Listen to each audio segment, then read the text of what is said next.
Hello दोस्तों, नमस्कार दोस्तों आज हम 9 दिसंबर ठीक है कि करंट अफेयर पढ़ते हैं। तो ये करंट अफेयर जो है किन किन सोर्सों से तैयार किया गया है। ये द हिंदू से तैयार किया गया है, ठीक है। इंडियन एक्सप्रेस से तैयार किया गया है, PIB से, डाउन टू अर्थ से, जैसे न्यूज पेपर से तैयार किया गया है। तो हम देखते हैं कि आज की करंट अफेयर क्या है, ठीक है। तो हम आगे चलते हैं, देखते हैं आज की करंट अफेयर। तो हमारा पहला क्वेश्चन ये है कि अंतर्राष्ट्रीय भ्रष्टाचार रोधी दिवस यानी कि इंटरनेशनल एंटी करप्शन डे कब मनाया जाता है। तो ये कब क्वेश्चन मनाया जाता है दोस्तों, ये 9 दिसंबर को मनाया जाता है, ठीक। यह दिवस भ्रष्टाचार के खिलाफ जागरूकता बढ़ाने के लिए मनाया जाता है। इसकी थीम क्या है, मतलब पूछ लेगा इस बार जो अंतर्राष्ट्रीय भ्रष्टाचार दिवस मनाया गया है इसकी थीम क्या है। तो भ्रष्टाचार के विरुद्ध दुनिया को एकजुट करना है, ठीक। क्या थीम है, भ्रष्टाचार के खिलाफ भ्रष्टाचार के विरुद्ध दुनिया के एकजुट करना है, ये इसकी थीम है। तो हम चलते हैं अगले क्वेश्चन की तरफ, देखते हैं अगला क्वेश्चन क्या है। तो मेरा अपना मतलब आज का दूसरा क्वेश्चन ये है कि हाल ही में सीरिया में हुए ऐतिहासिक तख्तापलट के बाद किस विद्रोही समूह ने राजधानी दमिश्क पर नियंत्रण कर लिया है। मतलब वहाँ का एक विद्रोही समूह है, उसने वहाँ पे राजधानी पे कब्जा कर लिया। तो कौन है, हयात तहरीर अल शम। किसने किया, हयात तहरीर अल शम। बैकग्राउंड डेटा में चलते हैं कि सीरिया में राष्ट्रपति बशर अल असद के शासन का अंत हो गया है।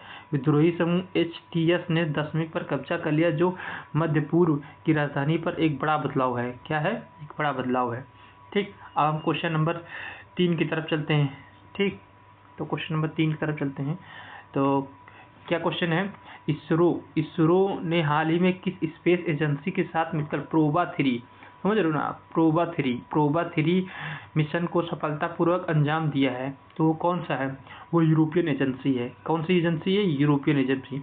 अब देखते हैं, इसरो ने PSLV रॉकेट के जरिए ESA प्रोबा-3 उपग्रह को लॉन्च किया है।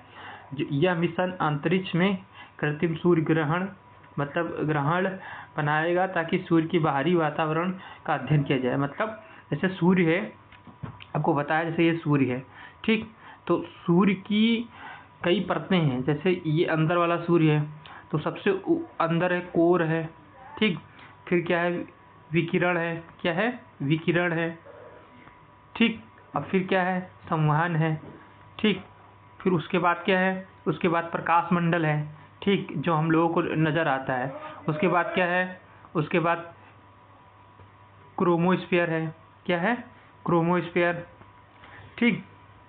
और उसके बाद ये जैसे जो कोरोना वगैरह मास इजेक्शन होता रहता है, तो ये सब है।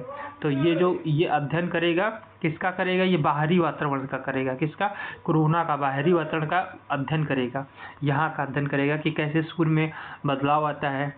तो आई होप आप लोग समझ गए होंगे। अब हम PSLV रॉकेट करते हैं, PSLV रॉकेट के बारे में बात करते हैं दोस्तों। ये एक PSLV होता है, एक सबसे पहले जो मतलब होता है, ये जैसे एक है PSLV, क्या है ये, PSLV यानी पोलर सैटेलाइट लॉन्च व्हीकल, ठीक। ये पोलर लॉन्च करने के लिए होता है। एक ये होता है GSLV यानी कि जियो सिंक्रोनस लॉन्च व्हीकल। ये मतलब ये भी काफ़ी ऊंचाई पर ले जाती है, लेकिन ये हैवी रॉकेट है, ठीक। ये बहुत ऊंचाई पर ले जाती है और काफ़ी भार ज़्यादा लेके चली जाती है। तो भारत की प्रेजेंट टाइम की जो सबसे हैवी रॉकेट है GSLV। अब तो GSLV Mk 3, GSLV Mk 2 इस टाइप के बन रही हैं, ठीक है। अब आगे चलते हैं। जो आज का क्वेश्चन मतलब ये 4 दिसंबर की ये है, 4 दिसंबर का 4th नंबर क्वेश्चन। 4 दिसंबर 2025 की मौद्रिक नीति समीक्षा RBI ने रेपो रेट को कितने प्रतिशत तक बरकरार रखा है। तो ये 6% है। तो रेपो रेट क्या होती है, रेपो रेट ये होती है जिस दर पे क्या, जिस दर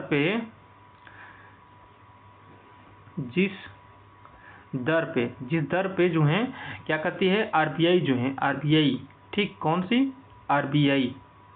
RBI बैंकों के बैंक मतलब वाणिज्य बैंक जो होते हैं, वाणिज्यिक बैंकों को लोन देती है, ठीक। उसी को बोलते हैं रेपो रेट। ये क्या है, बरकरार रखा है, ठीक। क्या रखा है? बरकरार। अब बरकरार रखा गया है तो क्या होगा, लोग जो हैं इन्वेस्ट ज़्यादा करेंगे, क्योंकि सस्ती दर 6.5 दर से मिल रहा है तो लोग ज़्यादा लेंगे। अब ज़्यादा लेंगे तो मार्केट में ज़्यादा इन्वेस्ट करेंगे। अब जैसे इन्वेस्ट करेंगे तो लोगों को रोज़गार मिलेगा और लोगों को क्या होगा, पैसा आएगा। और जैसे पैसा आएगा तो वो क्या करेंगे, मार्केट में डिमांड क्रिएट करेंगे। क्या करेंगे? डिमांड क्रिएट करेंगे। ठीक, डिमांड क्रिएट करेंगे तो मार्केट में ये एक सर्कल बन जाएगा, मतलब इधर से चक्रनुमा चलती रहेगी इकोनॉमी। और ठीक है, तो ये आप समझ गए होंगे रेपो रेट क्या होती है। ठीक, एक दिन बताए भी थे रेपो रेट, आप समझोगे। अब आगे क्वेश्चन चलते हैं। ठीक है, क्वेश्चन नंबर 5 की तरफ चलते हैं। ठीक, क्वेश्चन नंबर 5 क्या है? डाउन टू अर्थ की रिपोर्ट के अनुसार किस समूह के विरोध के कारण वैश्विक प्लास्टिक संधि पर अंतिम सहमति नहीं बन पाई? कौन सा? पेट्रोकेमिकल उत्पादक, ये सऊदी अरब। यहाँ पे मतलब इन्होंने इसका विरोध किया कि यह संधि जो है नहीं हम करेंगे। मतलब पढ़ते हैं इसका बैकग्राउंड इन्फॉर्मेशन क्या है। इन्फॉर्मेशन, दक्षिण कोरिया के बुसान में आयोजित INS-5 बैठक की बिना किसी समझौते के समाप्त हो गई। ठीक है, अब क्वेश्चन नंबर 6 की तरफ चलते हैं। हाल ही में किस राज्य सरकार ने स्कूलों में दैनिक प्रार्थना के दौरान संविधान की प्रस्तावना का पाठ अनिवार्य कर दिया? ये बहुत इंपॉर्टेंट दोस्तों क्वेश्चन है, बहुत मतलब क्वेश्चन आएगा। किस राज्य सरकार ने स्कूलों में दैनिक प्रार्थना के दौरान संविधान प्रस्तावना का पाठ अनिवार्य कर दिया है? तो किसने अनिवार्य कर दिया है? तेलंगाना ने अनिवार्य कर दिया है। किसको? संविधान की प्रस्तावना को। किसके? अब क्वेश्चन बैकग्राउंड में बढ़ते हैं। तेलंगाना सरकार ने डॉक्टर अंबेडकर की महापरिनिर्वाण दिवस के अवसर पर यह निर्णय लागू किया है। इसका उद्देश्य छात्रों को संवैधानिक मूल्य और जागरूकता को बढ़ाना है। मतलब संविधान की प्रस्तावना जो होती है ना, जैसे कहते हैं हम भारत के लोग भारत को एक संपूर्ण प्रभुत्व संपन्न समाजवादी पंथ निरपेक्ष लोकतांत्रिक गणराज्य बनाने के लिए, ठीक ऐसे जो होता है ना, और उसके सामाजिक आर्थिक राजनैतिक न्याय, ये पूरी प्रस्तावना अब जो है प्रेयर में पढ़ाई जाएगी। जैसे हम लोग पढ़ते थे स्कूल में, अलग अलग पढ़ते हैं, कोई वासक्य में दो दयानी देकर पढ़ता है, कोई अलग अलग। तो अब ये तेलंगाना में प्रस्तावना पढ़ाई जाएगी। ठीक है, अब हम चलते हैं अगले क्वेश्चन की तरफ। अगला क्वेश्चन हमारा है क्वेश्चन नंबर 7। क्वेश्चन नंबर 7 ये है, 59वां अखिल भारतीय पुलिस महानिदेशक सम्मेलन कहाँ आयोजित किया गया है? तो कहाँ पे आयोजित किया है? ये भुवनेश्वर में, उड़ीसा में भुवनेश्वर में। इस सम्मेलन में प्रधानमंत्री, गृह मंत्री ने भाग लिया। साइबर सुरक्षा, जो ये साइबर सुरक्षा आतंकवाद विरोधी अभियान पुलिस में से नई तकनीकी है। ठीक, इसको सब शामिल किया गया चर्चा में जो रहा था। ठीक, अब क्वेश्चन नंबर 8 की तरफ चलते हैं। क्वेश्चन नंबर 8 ये है कि भारत के नए नियंत्रक महानिरीक्षक के रूप में किसने कार्यभार संभाला? तो किसने कार्यभार संभाला है? के संजय मूर्ति ने। किसने पदभार संभाला? के संजय मूर्ति। अब आप लोगों को पता होगा महानियंत्रण यानी कि क्या है? कैग। कैग किस संविधान के अनुच्छेद में? अनुच्छेद 48 से 51 के बीच में है दोस्तों कैग की नियुक्ति। ठीक है, कैग जो होता है इसकी मतलब कितने साल के लिए टर्नओवर होता है? 6 साल या 65 वर्ष, जो भी कह सकते हो।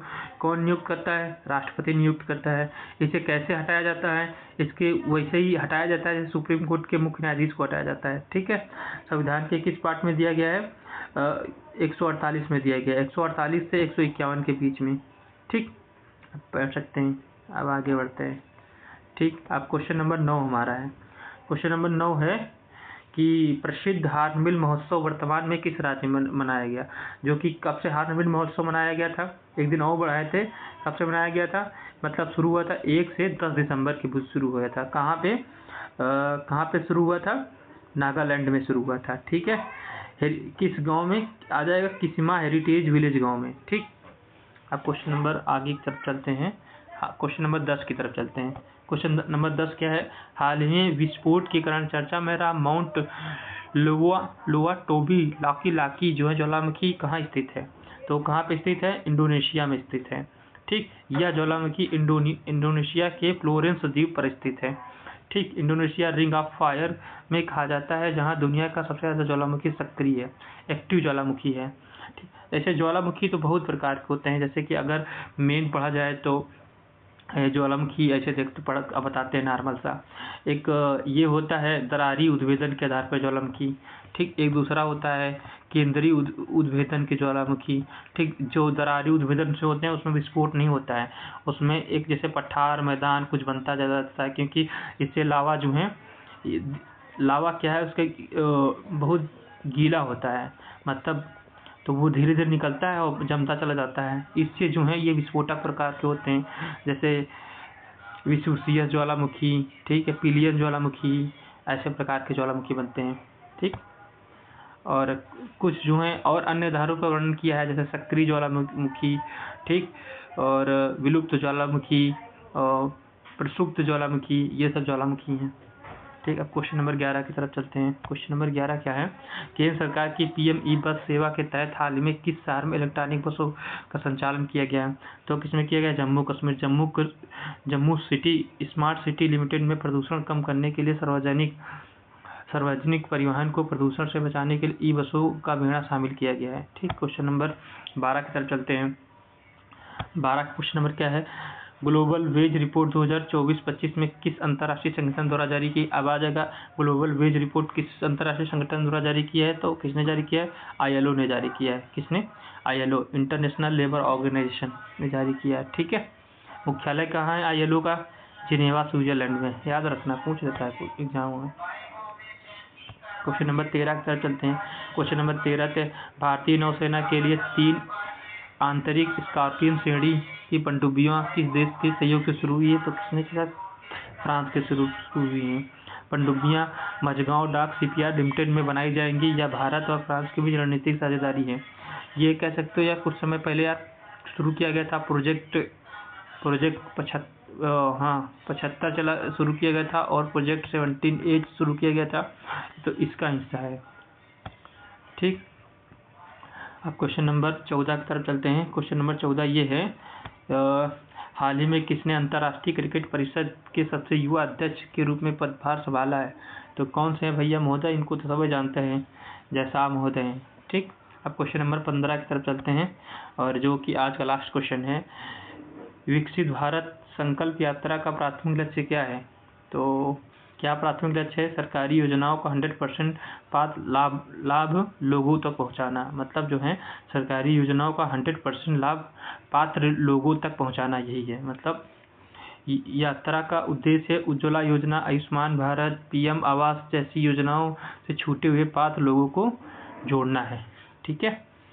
तो आज का करंट अफेयर यहीं तक था, तो आप लोग बताइएगा ये करंट अफेयर कैसा लगा, और अगर अच्छा लगा तो लाइक सब्सक्राइब कर देना।